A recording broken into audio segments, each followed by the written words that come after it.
قالا تو زید بن ارقم رضی اللہ تعالیٰ عنہ فرماتے ہیں یبن اخی اے میرے بھتیجے واللہ اللہ کی قسم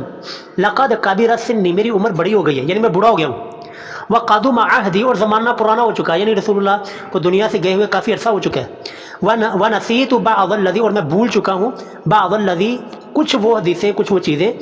کنت اعی من رسول اللہ جو کہ میں نے یاد کی تھی رسول اللہ صلی اللہ علیہ وسلم سے تو کہتے ہیں جی فما حدثتکم پس جو میں تمہیں بیان کروں جو حدیث بیان کروں فقبلوا تو اس کو قبول کر لو اور وما لا اور جو میں تمہیں نہ بیان کر سکوں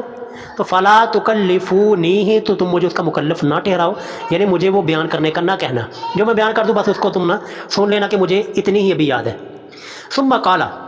پھر انہوں نے حدیث بیان کی یہ حدیث بڑی مشہور ہے جی غدیر خون والی حدیث ہم نے کئی مرتبہ ممبر کے اوپر بیان کی ہے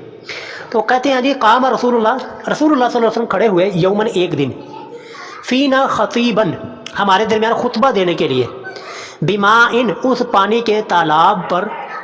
یدعا خم جسے خم کہا جاتا تھا یہ خم جو ہے نا یہ جگہ کا نام ہے اور غدیر جو ہے نا غدیر یہ اس تالاب کا نام تھا جو کہ اس گاؤں کے اندر اس جگہ میں موجود تھا اس وجہ سے غدیر خم یعنی خم نامی گاؤں میں جو تالاب تھا وہاں پر جو رسول اللہ نے حدیث بیان کیا یہ وہ ہے تو کہتے ہیں جی رسول اللہ کھڑے ہوئے خطبہ دینے کے لیے اس پانی کے تالاب پر جو کہ خم نامی گاؤں کے قریب تھا بین مکہ تھا والمدینہ جو کہ مکہ اور مدینہ کے درمیان یہ جگہ آج بھی موجود ہے آج بھی وہاں پر لوگ جاتے ہیں تو زیارت کرتے ہیں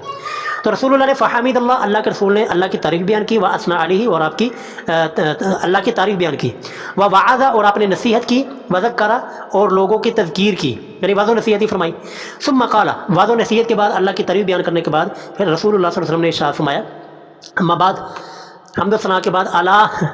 خبردار ایھا الناس اے لوگو فانما انا بشر بس سوائے اس کے نہیں کہ میں بھی ایک بشر ہوں یعنی انسان ہوں یوشک قریب ہے کہ ایاتی یہ کہ آ جائے میرے پاس رسول ربی میرے رب کا قاصد یعنی موت کا فرشتہ تو فاجیبا تو میں اس کی دعوت کو قبول کر لوں یعنی میں اس دنیا کو چھوڑ کر رب کے ہاں چلا جاؤں لیکن وانا تارکن میں چھوڑ کے جا رہا ہوں فیکم تمہارے درمیان ثقلین دو باری چیزیں اور دو باری چیزیں کون سی ہیں اولہما کتاب اللہ ان میں سے پہلی چیز اللہ کی کتاب ہے فیہ الہدا اس اللہ کی کتاب میں ہدایت ہے والنور اور نور ہے فخذوا بکتاب اللہ پس تم اللہ کی کتاب کو پکڑو واستمسکوا بہ اور اس کے ساتھ اپنا تعلق جو ہے مضبوط کرو اس کو مضبوطی سے پکڑ لو لیکن دیکھیں آج امت نے نا بالکل اس کے مخالف کیا آج لوگ مولوی نے مشہور کر دیا جی کتاب قرآن نہ پڑھنا ڈائریکٹ گناہ ہو جاؤ گے جبکہ رسول اللہ یہ اپنے غدیر خم کے پیغام میں چھوڑ کے گئے کہ میں تمہیں اللہ کی کتاب دے کے جا رہا ہوں جو اس کو پکڑ لے گا ہدایت پہ آ جائے گا آگے حدیث کی طرف آئے حدیث کے الفاظ فحث تو آپ نے ابارا اعلیٰ کتاب اللہ کی کتاب پر ورغب فیہ اور اس میں ترغیب دلائی یعنی لوگوں کو بہت زیادہ ترغیب دلائی قرآن کریم کی طرف آنے کی ثم قال پھر آپ نے فرمایا دوسری جو باری چیز ہے نا وہ اہل بیت وہ میرے اہل البیت ہیں اذکرکم اللہ میں تمہیں نصیحت کرتا ہوں اور میں تمہیں ڈرا کے جاتا ہوں اللہ کا خوف دلاتا ہوں فی اہل بیتی اپنے اہل البیت کے بارے میں دوبارہ پھر فرمایا اذکرکم اللہ فی اہل بیتی میں اللہ کا خوف اور اللہ کا ڈر تمہیں سناتا ہوں اپنے اہل البیت کے بارے میں کیونکہ رسول اللہ کو بتا دیا گیا تھا کہ آپ کے اہل البیت کے ساتھ یہ لوگ جو ہے نا بعد میں ظلم کریں گے لیکن اب سارے اہل البیت جو ہے نا وہ اللہ کے نبی کے شہید ہی ہوئے ہیں سیدنا علی شہید کرنے والا خارجی ابن ملجم سیدنا حسن رضی اللہ تعالیٰ عنہ وہ بھی زہر کی وجہ سے شہید ہوئے شہید دینے والی خارجی کی بیٹی جادہ بنت اشعث سیدنا حسین رضی اللہ تعالیٰ عنہ شہید ہوئے تو شہید کرنے والے خارجی یعنی یہ جو ہے نا کیا نام ہے عبید اللہ بن زیاد کا نام آتا ہے شمر کا نام آتا ہے خولی کا آتا ہے سنان بن انس کا آتا ہے یہ سارے کے سارے خارجی تھے تو اسی وجہ سے رسول اللہ کو بتا دیا گیا تھا کہ آپ کے نام لینے والے جو ہے نا آپ کے اہل البیت کے ساتھ جو ہے نا ظلم کریں گے اور ان کو شہید کریں گے اس وجہ سے رسول اللہ بار بار فرما رہے کہ میرے اہل البیت کے ساتھ حسن سلوک کرنا اور اللہ سے ڈرتے رہنا ان کے بارے میں تو فقال له جب یہ اہل البیت کا تذکرہ ہے نا فقال له حسین تو جو شاگرد حدیث سن رہے تھے نا حضرت حسین رضی اللہ رحمہ اللہ وہ فرماتے ہیں ومن اہل بیتی وہ سوال کرتے ہیں حضرت زید سے کہ یہ رسول اللہ کے اہل البیت کون ہیں تو کہتے ہیں الیس نساؤہ کیا رسول اللہ کی بیویاں من اہل بیتی وہ اہل البیت میں سے نہیں ہیں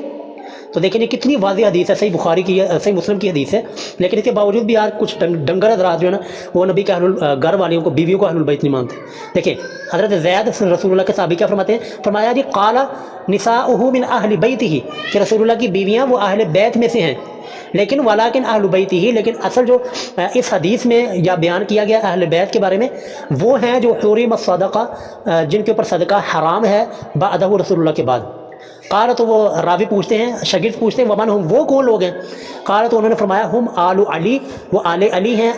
و آل عقیل، اور آل عقیل یعنی حضرت عقیل کی اولاد، و آل جعفر حضرت جعفر کی اولاد، جعفر بن جو حضرت علی کے بھائی ہے، و آل عباس، اور عباس رضی اللہ عنہ کی اولاد ہے، ٹھیک ہے۔ وہ کہتے ہیں قال، پھر فرماتا ہے کل ہؤلاء، یہ سارے کے سارے جو ہے نا حرم الصدقہ، یہ صدقہ ان کے اوپر حرام ہے۔ تو قال نعم، سیدنا زید نے فرمایا جی بالکل، یہ وہ لوگ ہیں جن کے اوپر صدقہ حرام ہے۔ تو اس حدیث سے ایک تو ہمیں بات سمجھ آئی اللہ کی کتاب کے بارے میں، اہل البیت کے بارے میں، اور تیسرے نمبر پر جو سب سے اہم بات کہ رسول اللہ کی بیویاں، وہ صحابی کی زبان سے بھی یہی نکلا کہ وہ بھی اہل البیت ہیں، لیکن جو ہے اہل البیت رسول اللہ کی آل اولاد بھی ہیں۔ تو ہم دونوں کو اہل البیت مانتے ہیں، آپ کی ازواج مطہرات ہوں یا آپ کی اولاد ہو، وہ دونوں کے دونوں ہی ہمارے لیے اہل البیت ہیں۔ اچھا جی آگے، وفی روایت، ایک روایت میں ہے اللہ لوگوں خبردار، وانی تارک فیکم ثقلین، میں چھوڑ کے جا رہا ہوں تم میں دو باری چیزیں، احدہما، ان دونوں میں سے پہلی چیز کتاب اللہ، اللہ کی کتاب، وہو حبل اللہ، اور یہ اللہ کی رسی ہے۔ دیکھیں یہ واضح طور پر حدیث آ گئی نا کہ اللہ کی رسی کیا ہے۔ آج لوگوں نے اپنی اپنی رسیاں نکالی، دیوبندیوں نے اپنی رسی نکالی ہوئی ہے کہ جی ہمارے بزرگ یہ جو ہے نا اللہ کی رسی ہے، اور ہر فرقے والے نے، بریلویوں نے، شیعوں نے، اہل حدیثوں نے، سب نے نا اپنی اپنی رسیاں نکالی ہوئی ہیں، جبکہ صحیح بات کیا ہے، اللہ کی رسی کون سی ہے؟ وہ رسول اللہ کیا فرمایا، وہو حبل اللہ، ٹھیک ہے، وہ اللہ کی رسی، وہ اللہ کی کتاب ہے۔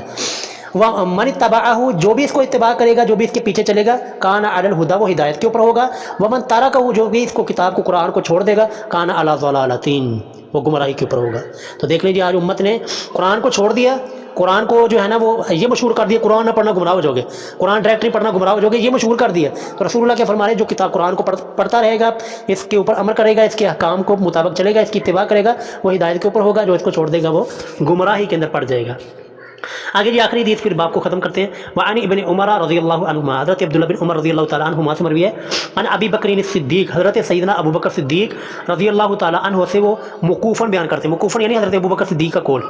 حضرت ابو بکر صدیق فرماتے ہیں کہ ارقبوا محمدن، کہ محمد صلی اللہ علیہ وسلم کی قربت یعنی آپ کی محبت وہ تلاش کرو، فی اہل بیت ہی، رسول اللہ کے اہل البیت کے اندر، یعنی رسول اللہ کے اہل بیت کے ساتھ پیار کرو تو تمہیں رسول اللہ کا پیار مل جائے گا، رسول اللہ کے اہل بیت کے ساتھ حسن سلوک کرو تو تمہیں رسول اللہ کا پڑوس اور رسول اللہ کی محبت جو ہے نا وہ مل جائے گی۔ تو یہ بندہ جی یہ جو حدیث بیان کر رہا ہے، یہ صحیح بخاری کی حدیث ہے، یعنی حضرت ابو بکر صدیق، یہ آپ سوچ سکتے ہیں کہ یہ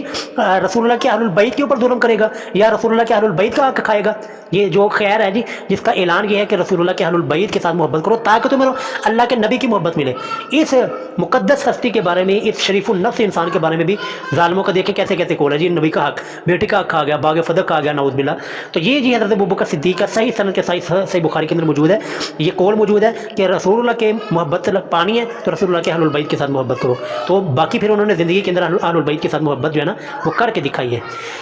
رضوان اللہ علیہم اجمعین، ہمارے لیے جی اہل البیت بھی قابل احترام ہے اور تمام اصحاب بھی قابل